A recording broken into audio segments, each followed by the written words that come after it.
Subscribe now and press the bell icon. Never miss an update. Hello दोस्तों, तो फिर से आपका स्वागत है हमारे YouTube के एक छोटे से चैनल में विक्की ऑनलाइन स्टडी।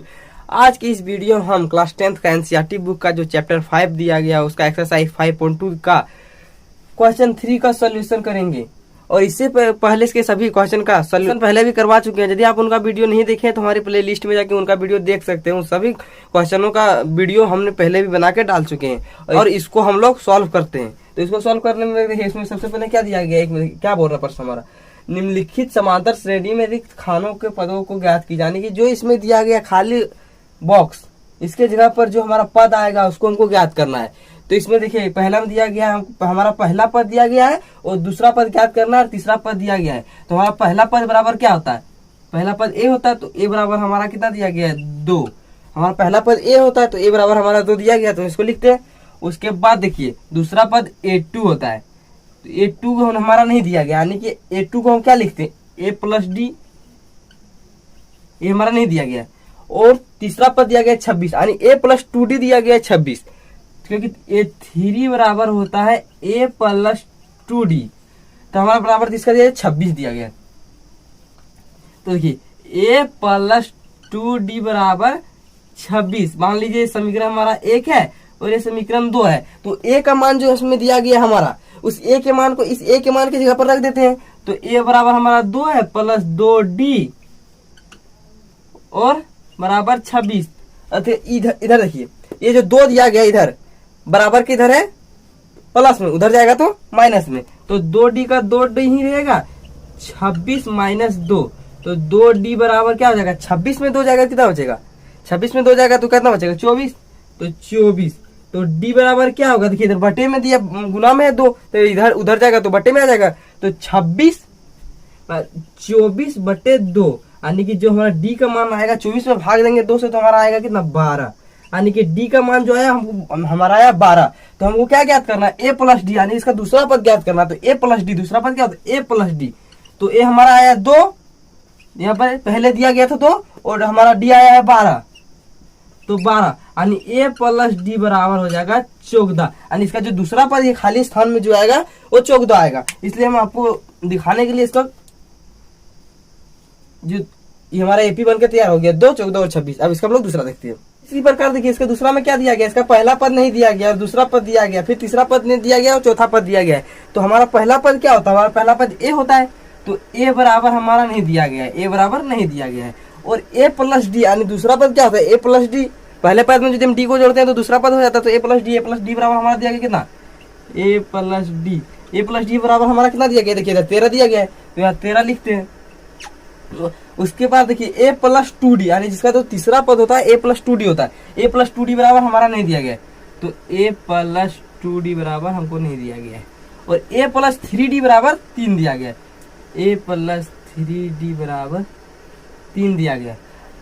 अब इसको देखिए हमारा जो जो दिया गया उसको हम पहले यहाँ लिख लेते हैं। तो A प्लस D बराबर दिया गया 13 और A प्लस 3D बराबर दिया गया है 3। अब इसको जिस प्रकार हम लोग विलोपन विधि को हल करते हैं उसी प्रकार इसको भी हल करेंगे। तो देखिए यहाँ पर प्लस प्लस माइनस ये ए कट जाएगा, उसके बाद देखिए फिर प्लस प्लस माइनस, यहाँ प्लस प्लस माइनस, और एक डी में 3D जाएगा तो कितना बचेगा 2D, और वो माइनस में बचेगा क्योंकि माइनस वाला बड़ा है। उसके बाद 13 में जो 3 जाएगा वो कितना बचेगा 10 बचेगा 10। उसके बाद इसमें हम D निकालेंगे तो जो 2 माइनस में दिया गया बराबर के उधर जाएगा तो बट्टा में माइनस में आ जाएगा, तो D बराबर 10 बट्टे माइनस 2। अब माइनस 2 में से भागा देंगे 10 में तो कितना बार लगेगा 5 बार में, और वो माइनस है तो माइनस होगा, तो D बराबर जो हमारा आया वो आया 5। अब देखिए पहला पद हमारा नहीं दिया गया है और D आ गया, तो इसको जो पहला जो D का मान आया, यदि हम समीकरण 1 मान लीजिए इसको है, और समीकरण 2, और यदि समीकरण 1 में यदि हम D का मान रखेंगे तो हमारा A का मान आ जाएगा। तो समीकरण A दिया गया हमारा A प्लस डी बराबर 13, और इस D के जगह पर हम लोग रखते हैं D का मान, तो A प्लस डी का मान हमारा आया 5 बराबर 13। आज हम इसमें से A निकालेंगे तो 5 जो बराबर के इधर प्लस में दिया गया बराबर के उधर जाएगा तो माइनस में हो जाएगा, तो बराबर के उधर इसको करते हैं, तो बराबर 13 माइनस 5, तो A बराबर हो जाएगा, A बराबर हमारा 8। तो हमारा जो पहला पद होगा वो 8 होगा, क्योंकि ये बराबर हमारा 8 है, तो पहला पद 8। उसके बाद क्या बोल रहा है, तीसरा पद क्या होता है, a प्लस 2d, तो a प्लस 2d, तो इसमें 2d जोड़ देते हैं, तो हमारा d कितना दिया गया है 5 गुना 5, तो 8 प्लस 5 गुना 10, यानी a प्लस 2d, यानी कि इसका जो तीसरा पद होगा 18। तो इसका जो तीसरा पद क्या होगा 18। हमारा यहाँ पर 3 नहीं 23 होगा, 23 में प्लस प्लस माइनस, 23 में 13 जाएगा तो बचेगा 10, 10 बचेगा प्लस में, तो इस 2 से भागा देंगे तो 5, जो माइनस में 5 बचा प्लस में 5 बचेगा। तो हमारा जो आया पहला पद आया 8 और तीसरा पद आया 18। अब इसी प्रकार इसका आगे वाला देखते हैं। अब देखिए, अब इसका तीसरा में क्या दिया गया, पहला पद दिया गया है और दूसरा पद और तीसरा पद खाली छोड़ दिया गया और चौथा पद दिया गया है। तो पहला पद हमारा a होता है, तो a बराबर दिया गया 5, तो a बराबर 5। और देखिए a प्लस डी, उसके बाद a प्लस डी, दूसरा पद और तीसरा पद नहीं दिया गया, a प्लस डी और a प्लस 2d नहीं दिया, a प्लस 3d दिया गया। a प्लस 3d हमारा क्या दिया गया, देखिए a प्लस 3d बराबर क्या दिया गया, 9 दूना 18 एक 19, 19/2, ठीक है। उसके बाद देखिए यहाँ पर जो हमारा a का मान आया है, उसके जगह पर इस a के मान की जगह पर इसका a का मान रखते हैं, तो a बराबर हमारा दिया गया 5 प्लस 3d बराबर 19/2।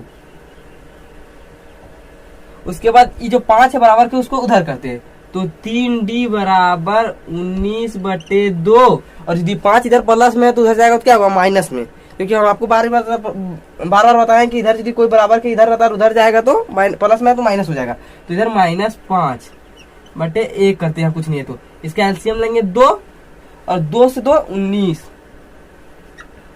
माइनस 1 से भागा देंगे 2 में तो 2 बार में, और 2 को गुना करेंगे 5 से तो 10, तो क्या होगा 3d बराबर 9/2।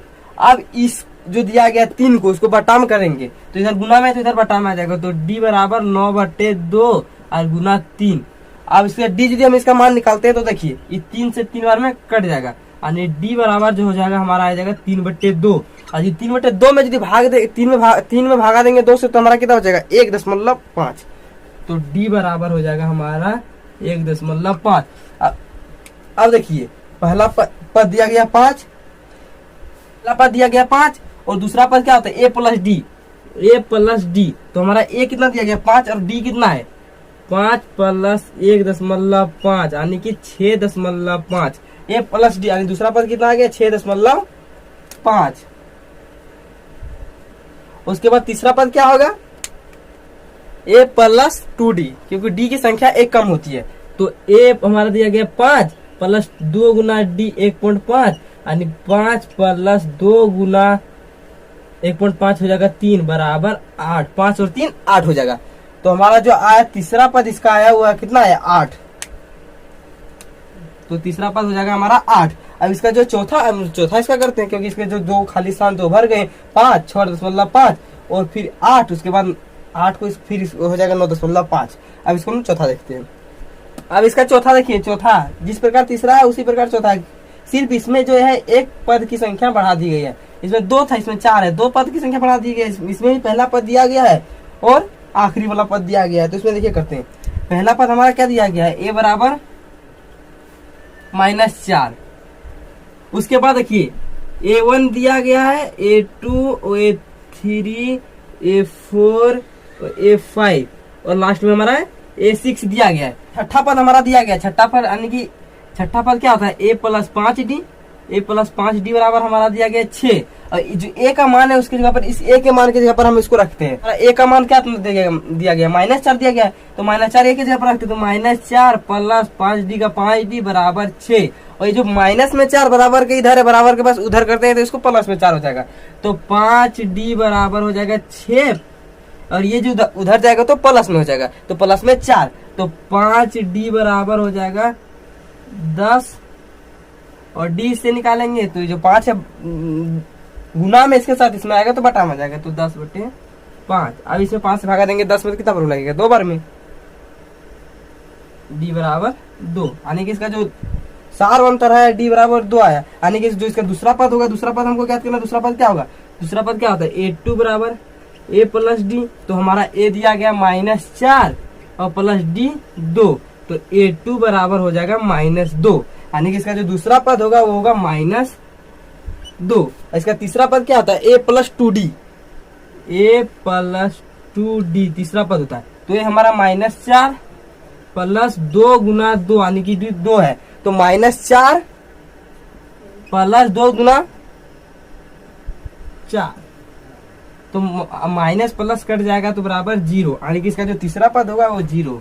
अब इसका चौथा पद क्या होता है? A + 3D, तो A + 3D, तो A हमारा दिया गया -4 + 3 × D हमारा 2 है, तो -4 का -4 + 3 × 2 6 बराबर कितना? -4 में प्लस 6 जाएगा, कितना बचेगा? 2 प्लस में 2, तो हमारा जो आएगा चौथा पद वो आएगा 2। उसके बाद इसका पांचवा पद क्या होता है? A + 4D,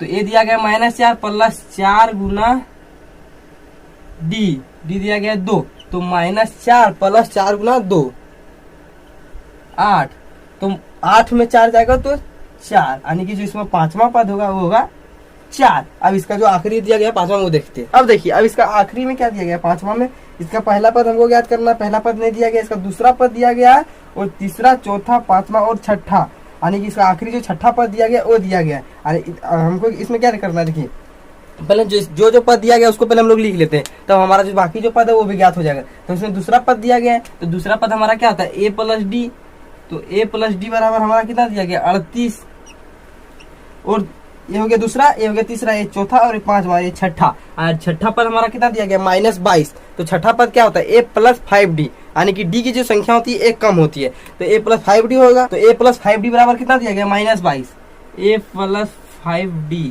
बराबर -22। अब विलोपन विधि जिस प्रकार हम लोग हल करते हैं उसी प्रकार इसको भी हल करते हैं, तो प्लस प्लस माइनस कट जाएगा, और ये प्लस प्लस माइनस, तो माइनस प्लस में D 1 है और माइनस में 5D है, तो घटेगा क्या बचेगा? माइनस में 4D बचेगा, बराबर ये प्लस माइनस प्लस 60 हो जाएगा। उसके बाद यदि इसमें D का मान निकालेंगे तो 60 बटे -4, -4 को यदि 60 में भागा देंगे तो कितना बार में लगेगा? 4 बार में, 15 बार में लगेगा। 4 से देंगे तो 15, और माइनस है तो माइनस हो जाएगा, तो हमारा जो D का मान आया वो -15 आया। तो हम जो इसमें से हमको A का मान निकालना है, यानी कि पहला पद निकालना है, तो A का मान निकालने के लिए इसका जो हमारा D का मान है उस समीकरण जो हमारा 1 दिया गया था उसमें हम रख देते, तो हमारा समीकरण क्या दिया गया? A + D बराबर 38, तो इसमें जो हमारा D का मान है उसे D का मान को हम यहाँ पर रख देते हैं, तो A प्लस, और यहाँ पर -15, तो यहाँ -15 हो जाएगा बराबर 38। अब A यदि इससे हम निकालेंगे पहला पद, तो माइनस में जो 15 दिया गया बराबर के इधर बराबर के उस साइड करेंगे तो हमारा प्लस में हो जाएगा, तो बराबर 38 + 15, यानी A बराबर जो हमारा हो जाएगा 53। हमारा जो पहला पद होगा A बराबर वो होगा 53, तो इसके जगह पर हो जाएगा हमारा 53। ठीक है। उसके बाद देखिए हमारा दूसरा पद दिया गया, तीसरा पद क्या करना है, तो तीसरा पद क्या होता है? A + 2D, यानी कि यदि A हमारा दिया गया है 53, अब प्लस 2 × D, यानी कि D का मान हमारा कितना है? माइनस में 15, तो 53 - 30, 53 में यदि 30 जाएगा तो कितना बचेगा? 23। आज हमारा जो क्या होगा? तीसरा पद क्या होगा? 23। अब इसका चौथा पद क्या होता है? A + 3D, तो A + 3D, तो हमारा चौथा पद यहाँ निकल जाएगा। A + 3D करेंगे तो A हमारा कितना दिया गया है? 53 + 3 × D हमारा कितना दिया गया? -15, तो 53 - 15 दिया 45। अब 45 में 53 जाएगा तो कितना बचेगा? 53 में 45 हटेगा तो कितना बचेगा? 8 बचेगा, क्या बचेगा? 8। उसके बाद हम लोग कितना दिया इसका पांचवा पद, तो पांचवा क्या होता है? A + 4D, तो हमारा A दिया गया है 53 + 4 × D दिया गया हमारा -15, तो 53 - 15 15 × 4 करेंगे तो 60, तो 60। अब 53 में 60 जाएगा तो कितना बचेगा? 7, तो माइनस में बचेगा क्योंकि माइनस वाली संख्या बड़ा है, तो यहाँ हो जाएगा -7। हमारा जो इस AP का खाली स्थान था वो पूरा भर गया, और ये हमारा जो AP दिया गया उसका सारा का मान हमने सारे खाली स्थानों को पूरा कर लिया, और इसका जो हमारा समीकरण होगा ये पूरा हो गया। अब इसका हम लोग इसका ये जो क्वेश्चन है हमारा पूरा हो गया, तो अब इसका अगला क्वेश्चन देखेंगे हम अपने अगले वीडियो में।